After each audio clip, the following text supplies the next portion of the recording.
Hello guys, how are you? I'm Hardeep Singh. Welcome back to your own YouTube channel. IELTS updates and recent exams. For more updates related to recent IELTS exam writing test topics, listening, reading, practice test, and speaking, you got guesswork.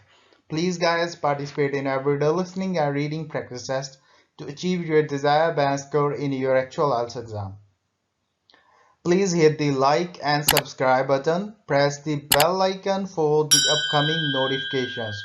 Don't forget like, subscribe and share my YouTube channel and my Facebook page, IELTS updates and recent exams. Part 1. You will hear a woman making a telephone call about joining a cycling club.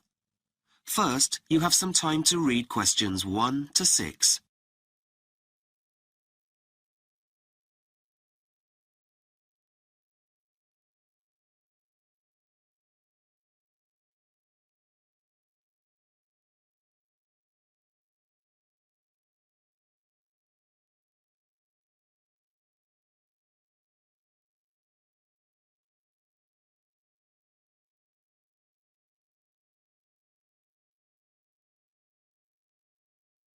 Hi, is that the cycling club? That's right. How can I help you? I'm Beth. I've just moved to the village and have been thinking about getting involved with a cycling group. Hi Beth, I'm James and I'm the club secretary. We're always keen to welcome new members. Have you got much cycling experience? Not really. Does that matter? Not at all. There are lots of cycling opportunities here. For example, some of our members take part in competitions throughout the year, if you're interested in that. Otherwise, we meet each weekend and just go cycling. We take a different route each time, ranging from easy to challenging, so there's something for everyone. Oh, sounds fun. It is. Is there a joining fee? And what's included if there is? There's an annual membership. It isn't much, but it covers things like our newsletter, which we email to members every few weeks, informing them of what's going on. We also have regular meetings here at the community centre. There's a small extra fee for that to cover refreshments, as well as any guest speakers who come along to talk to us about diet, avoiding injury, that kind of thing. Great idea. Helpful for me to know about that kind of thing as an inexperienced cyclist. Oh, and if you do join, we're giving all new members a free repair kit. We used to give a free water bottle for people's bikes, but most bikes come with those now, so... Oh, that's useful. Now, do you meet at the community centre before you go on rides? No, we meet outside the post office in Dudley. Oh, I haven't heard of that. How do you spell it? It's the next village. It's D-O-U-G-L-E-Y.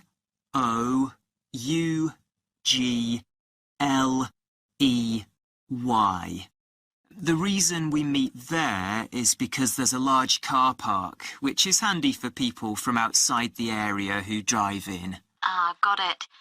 And what would I need to bring if I went on any of the weekend rides? Do you have proper cycling gear? There's a great local cycling shop which has some great offers on for our members at the moment. Long-sleeved t-shirts are very popular in this cold weather. And I bet you've never tried warmers for your knees before, have you? And do you have a pair of cycling gloves? You'd be amazed by how much the right clothing makes a difference to your comfort and abilities. I'm sure. Well, the shop will sort you out with what you need. Anything else you'd like to know? Yes, I have 2 kids. I'm not sure whether or not they'd be interested in joining the club, but they don't have their own bikes yet. Is it possible to hire them here?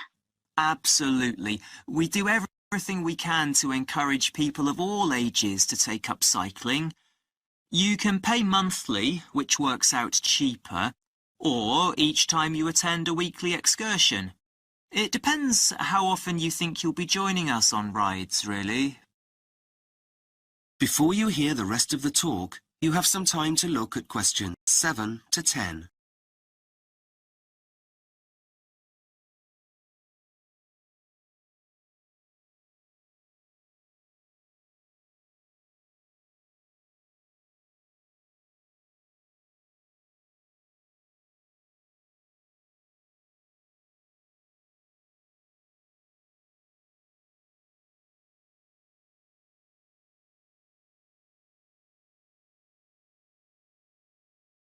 I assume the rides you do are local? Most of them, yes. We do longer trips when the weather's better. We sometimes stay away camping to make the most of it. One of our favourite excursions, most summers, is riding along the river as far as Brownside. That's about 100 kilometres away, though this year we're going to the mountains, which will make a change. At some point in the future, we'll try the Lake District. That's something we've wanted to do for a while. And you hold other kinds of events too, don't you? I heard you do an annual charity event. Is that right? Yes, we do. We raised money for a new classroom at the local school last year through our sponsored bike ride. We have some other fun events too, like a party each year to celebrate the club's birthday. Members are welcome to bring their friends and family along to that. Brilliant. Well, I think that's about everything.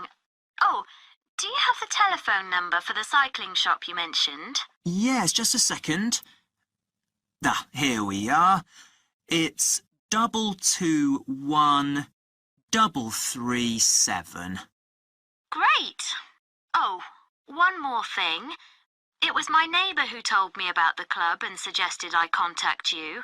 But do you have a website where you put information? We do indeed. Go to www.getoutside, that's all one word, .com. Great. Thanks. That is the end of part 1. You now have half a minute to check your answers.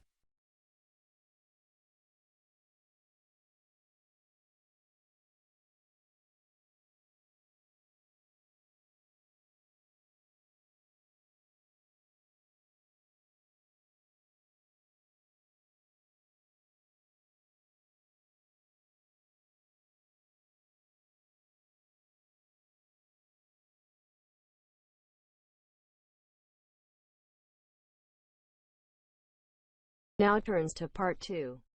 You will hear a talk on the radio about letter writing. First, you have some time to look at questions 11 to 15.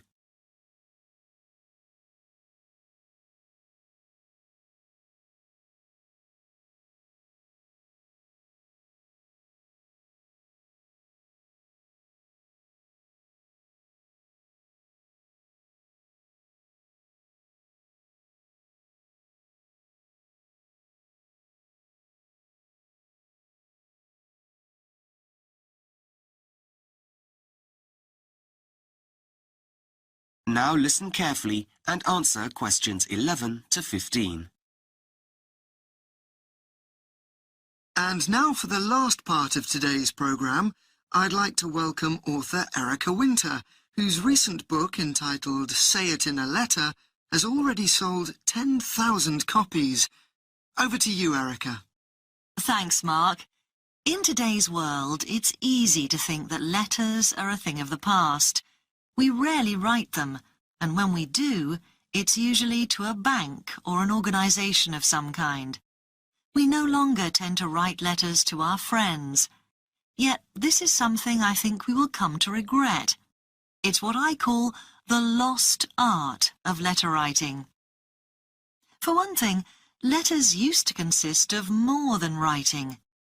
Looking through some of my mother's old letters to me recently, I came across several that also had drawings in them.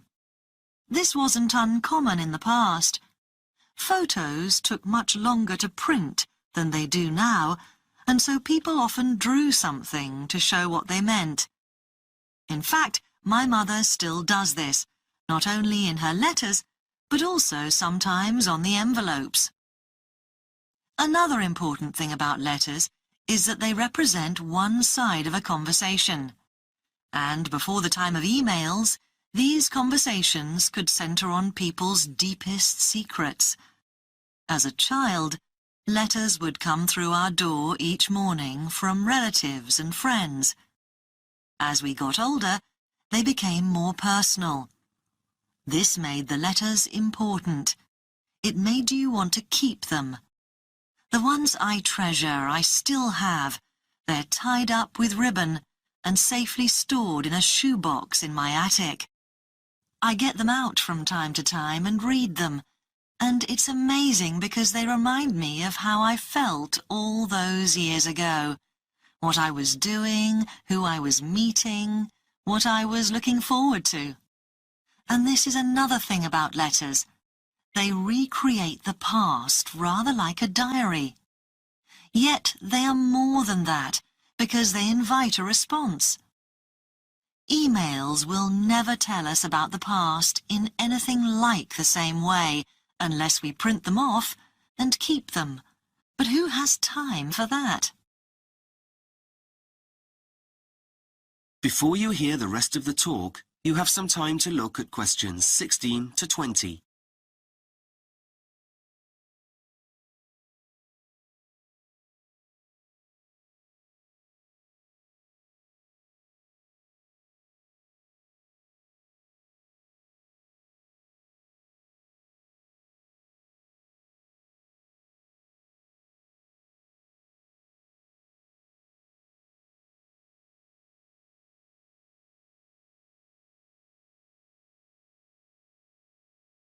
Now listen carefully and answer questions 16 to 20.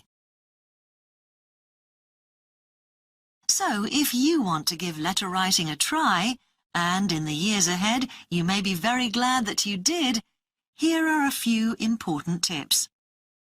First, using a pen and paper is very different from using a keyboard and a screen. We can't easily change what we write with a pen, and so letters show much more of the thought process of the writer. And to get those thought processes going, you really need to make sure that the room you write in is a quiet one. And this means removing all mobiles, computers, tablets, and other distractions. Second, it's much more inspiring to write on decent writing paper using a fountain pen than it is to use an old notepad and a ballpoint pen. So make sure you have the equipment you need. It shows that you've taken the trouble to present your letter in the best possible way. Also, your letter will stand the test of time. Cheap paper quickly falls apart. As I said earlier, a letter is really one side of a conversation, and because of this, you may be asking your recipient, that's the person receiving your letter, to give you some answers to problems that you have. So, in other words, use your letters as a tool. If you're worried about your job, for example, you can consult others about the things that are bothering you, and so get the sort of advice that you need. You need to practice to make this really work for you, though. You need to think carefully about the wording of each question that you ask, so that you get the answers you need.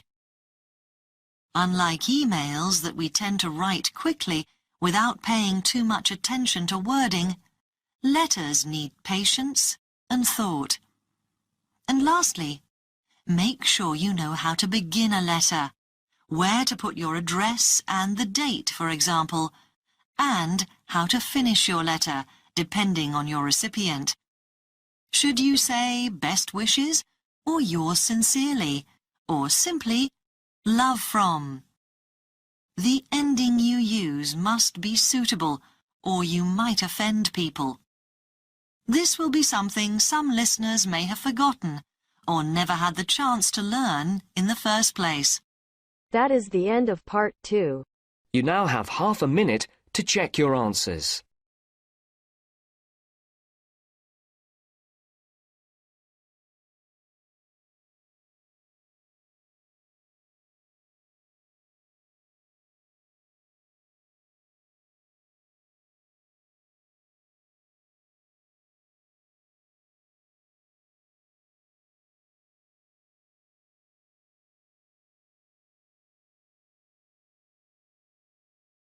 Now turns to part 3. You will hear a conversation between a tutor and two students who are preparing for an English literature test. First, you have some time to look at questions 21 to 24.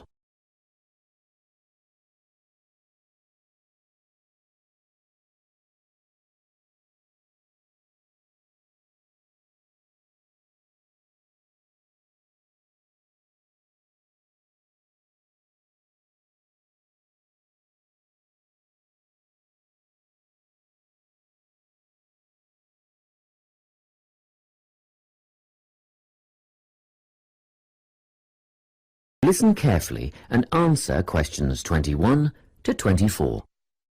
Hello, Lorna, Ian. Glad you could make it. You're the only two who put your names down for this literature tutorial, so let's get started, shall we? I want to run over some aspects of the novel The Secret Garden with you before the test next week. Be sure to take some notes and ask questions if you need to. Hey, Lorna, have you got a spare pen? Sure, here you are. Okay, so the story follows two key characters.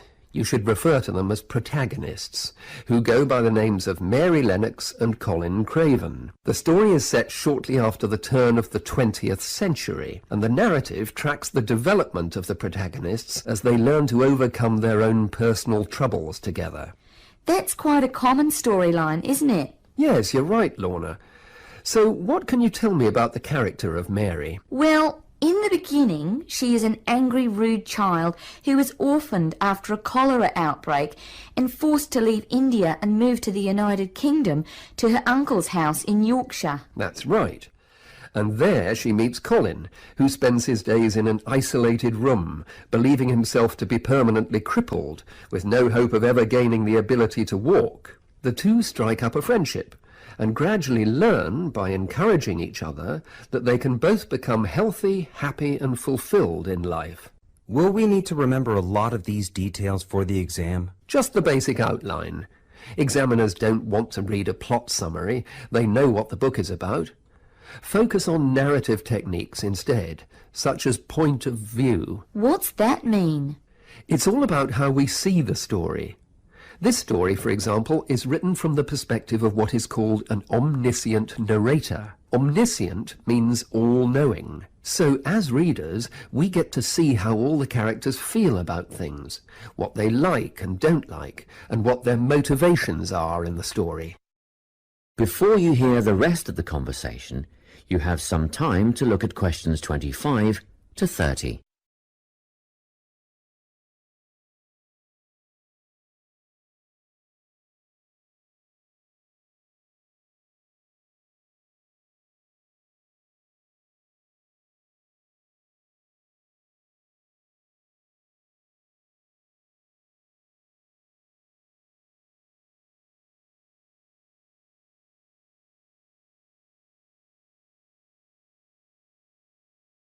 Now listen and answer questions 25 to 30. Won't it be hard to write a technical analysis? After all, it's a kid's book. Well, it was initially pitched at adults, you know. But over the years it has become seen as a more youth-orientated work. And you're right in a sense. The simple vocabulary and absence of foreshadowing make the story very easy to follow and ideally suited for children. But that doesn't mean there isn't much to analyse. Look at the symbolism, for instance. Symbols are things, right? Material things like objects that stand for abstract ideas. Absolutely, yes. And the author uses many of them.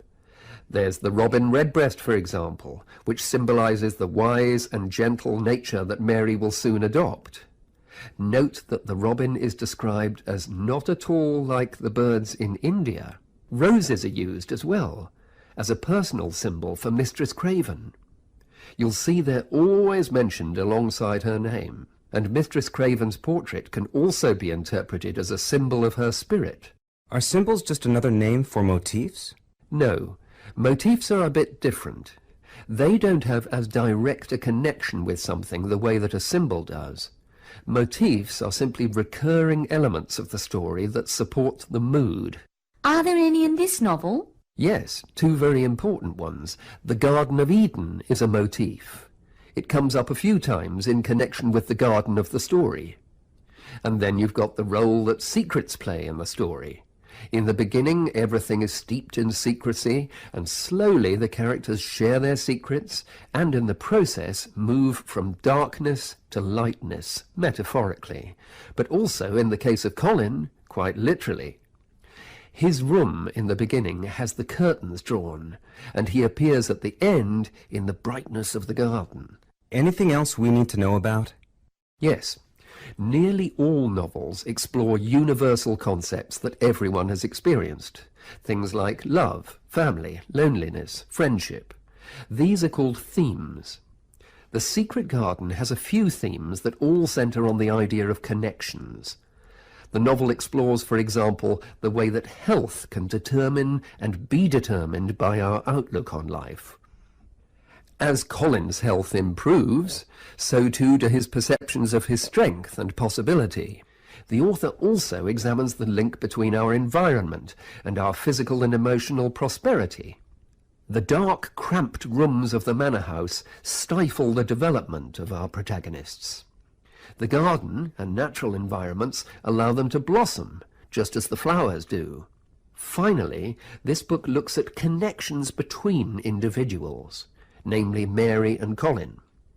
This necessity of human companionship is the novel's most significant theme, because none of their development as individuals would have occurred without their knowing each other. Well, that about sums it up, I think. That's a great help, thanks. Yes, thanks very much. That is the end of part 3. You now have half a minute to check your answers.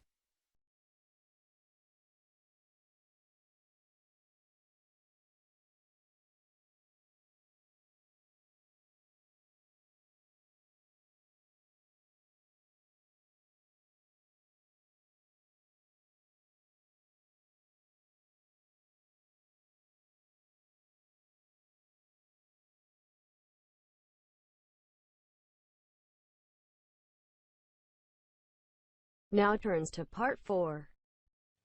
You will hear a talk on the effect of architecture on people's mood. First, you have some time to look at questions 31 to 40.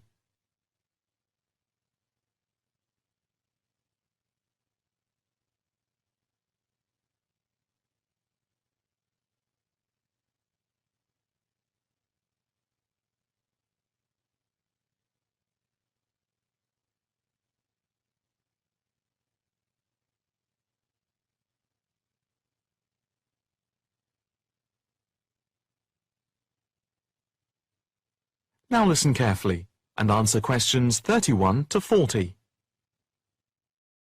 My group has been doing a project on the importance of architecture in people's lives and whether it has any impact on the lives of people in general. The main part I have played is in the collection of data to find out what effect, if any, various buildings have on people's mood, i.e., whether ugly buildings make people unhappy and whether beautiful buildings do the opposite. We had originally thought of starting measuring people's reactions by using a questionnaire with about 40 questions, which we were going to hand out to people, including students at the university. But we were worried that doing the questionnaire would be too time-consuming for people to fill in, so we gave up the idea.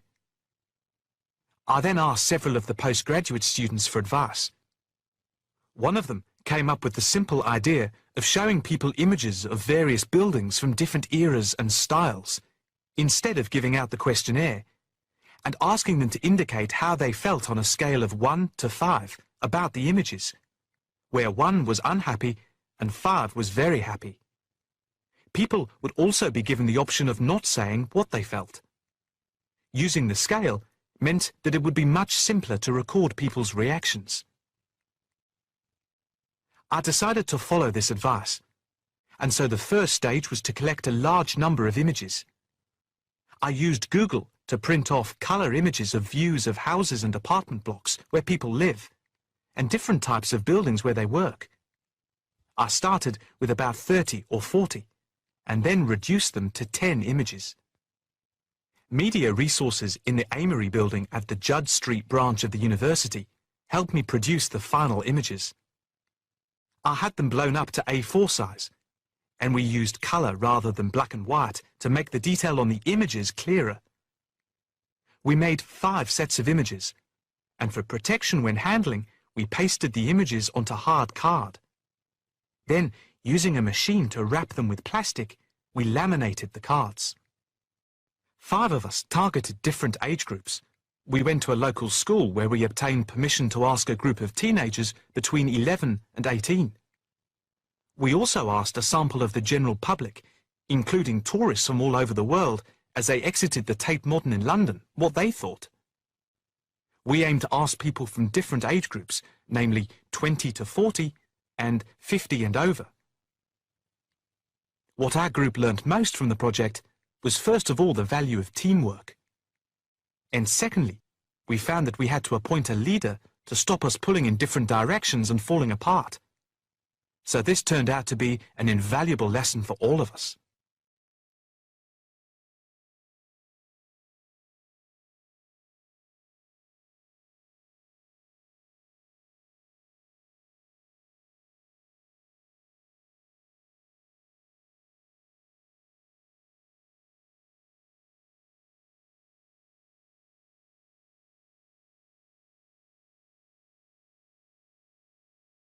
As to the findings, for us they proved intriguing.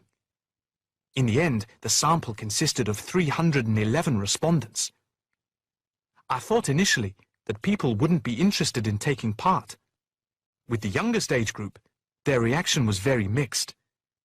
It was clear that the youngest group had no pattern of preference at all, as they frequently gave no reaction to the pictures. For the 20 to 40 age group, we found that they tended to score more in the middle range, around 3. We found that out of the 3 groups, the most likely to be favourably affected by the images, that is, they were more likely to score the images as 5, were those aged 50 and above. And nobody in this age group failed to say what their reaction was, which was unique for the 3 groups. In total, I have to say that about 71 people indicated that they had no reaction at all to an image. Our general conclusion is that we need to find out more about why people react as they do, by perhaps giving them a chance to give reasons for their decisions. I would like to finish there and give my teammates a chance to add anything I've missed or take any questions or suggestions. That is the end of part 4. You now have half a minute to check your answers. So guys, don't forget like, subscribe and share my YouTube channel and my Facebook page, IELTS updates and recent exams. For more updates related to recent IELTS exam writing test topics, listening, reading, practice test and speaking, you got guesswork.